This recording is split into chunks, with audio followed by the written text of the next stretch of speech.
What's the harshest thing you've ever had to say to someone? Your child is not going to recover from this and will never be the same again. I'm a doc. Very early into my relationship with my now wife, her father started snapping at, being rude to her, screaming at her from another room over something. I changed when I moved in. I changed the TV setup. I had a fancy old and nice receiver, and he was struggling to get to the cable that we pay for and keep just so he can watch the news when he's around.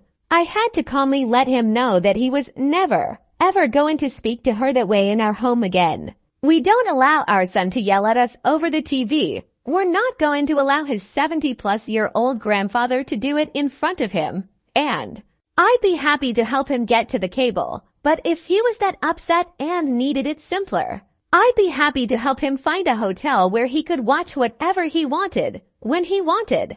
I don't think he has had a lot of people give him the absolutely not talk and call him out for being a brat. He initially snapped back, and I let him know that this was our home, and we made it comfortable for the people who live here 365 days a year, not a few days every few months. I made nice with him an hour or so later. He sulked around like a whipped dog the next few days, but it was absolutely important to my relationship with him to nip it early, so he didn't continue to bully my wife and our son.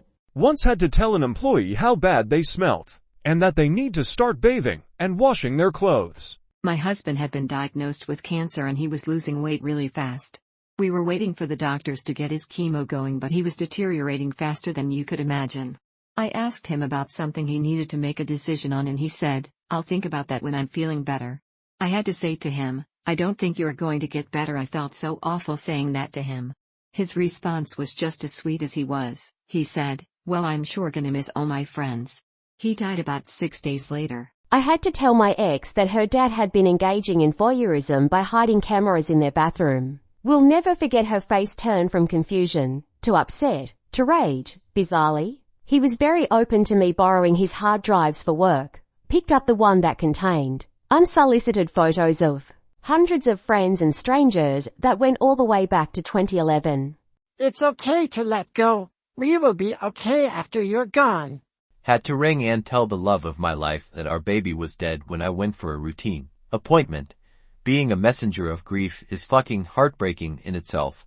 I had to tell someone they were welcome in my home, but only if they were not drinking. I had to call a mother and ask her what time would be best to make funeral arrangements for her 9-year-old.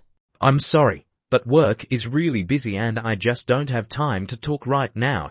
He killed himself the next day. It took me several years to calm down.